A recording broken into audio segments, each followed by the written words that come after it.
Hello दोस्तों, स्वागत है आपका एक और वीडियो में। दोस्तों, ममता बनर्जी और अभिषेक बनर्जी के कर्मों की सजा जो है वो टीएमसी के नेता भुगत रहे हैं।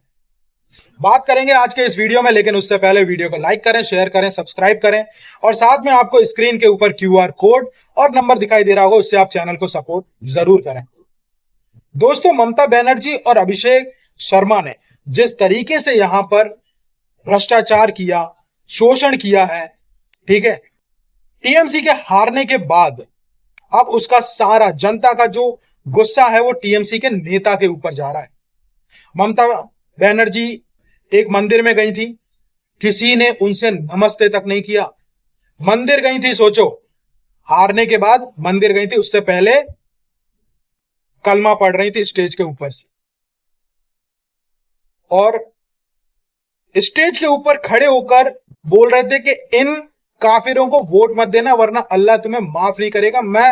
जब मैंने फर्स्ट टाइम ये मैंने सुना था तब मुझे सच में ये लगा था कि एक सिटिंग चीफ मिनिस्टर इस तरीके की बात कैसे कर सकता है मंच के ऊपर से। और मैं आपको एक चीज बता दूं, मुस्लिम लोगों का वोट 100% एक तरीके से समझ लो, थोड़ा बहुत कांग्रेस की तरफ गया होगा, लेकिन अगर कांग्रेस और टीएमसी को अगर आप जोड़ दो तो अकेले टीएमसी की तरफ 90 से 95% वोट गया है। उसके बाद ही 80 पे अटक गए। ममता बनर्जी को हमेशा यह लगता था कि एक बार अगर हमने मुस्लिम तुष्टीकरण की राजनीति कर ली और मुस्लिम वोट बैंक को अपनी तरफ कर लिया तो हिंदू तो कुछ ऐसे हैं ही जो हमें वोट दे देंगे। इस बार में ऐसा नहीं हुआ। लगभग हर कोई एक तरीके से एक साइड होकर उन्होंने बीजेपी को वोट दिया है, और यह चीज अब ममता बनर्जी को समझ में आ गई। उनकी राजनीति खत्म हो गई है। उन समझो, अभिषेक बनर्जी एक बार हाथ में आए थे, अंडों से उनका स्वागत हुआ।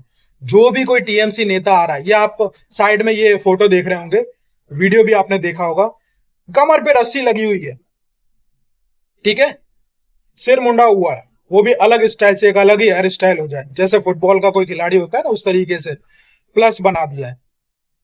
गले में जूते चप्पलों की माला है।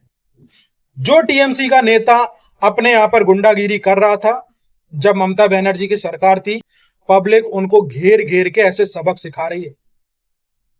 और मैं आपको एक और चीज बता दूं, वोटिंग के बाद टीएमसी के लोग, जब टीएमसी के लोग जीत जाते थे, टीएमसी ममता बनर्जी की सरकार आती थी, उस टाइम कत्लो गारत होती थी, औरतों के साथ बेहूदगी होती थी। कम से कम बीजेपी के टाइम पर वो नहीं हो रहा है। बीजेपी ने कानून को ऊपर रखा है, इसलिए सिर्फ इस तरीके से उन्हें सजा दी जा रही है। अगर ममता बनर्जी की तरह खुला हैंड दिया होता ना, मैं बोल रहा हूं ये सब भाग रहे होते, पकड़ में नहीं, ये लोग भाग रहे होते कि रहना ही नहीं है बंगाल में। बहुत ही टीम हारती है, कोई भी सत्ताधारी एक ही पार्टी होती है, विपक्ष होता है, पक्ष होता है।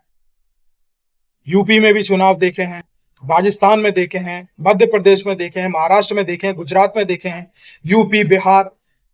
लेकिन जिस तरीके के सीन बंगाल से आ रहे हैं, आपको खुद समझ में आ रहा होगा कि वहां की पब्लिक के अंदर कितना ज्यादा गुस्सा भरा है। वो टीएमसी के नेताओं को, गुंडों को पकड़ पकड़ कर इस तरीके से सबक सिखा रही है। मतलब सोचो क्या क्या किया होगा उन लोगों ने। और इस तरह के विजुअल्स आपको कभी ना कभी आते ही रहेंगे। या तो वो लोग बंगाल छोड़कर चले जाएं, अगर वो बंगाल में हैं तो वो जब जब हाथ में आएंगे तब तब उनके साथ ऐसा होने वाला है। और ये कहीं ना कहीं एक जेन्युइन गुस्सा है जनता का।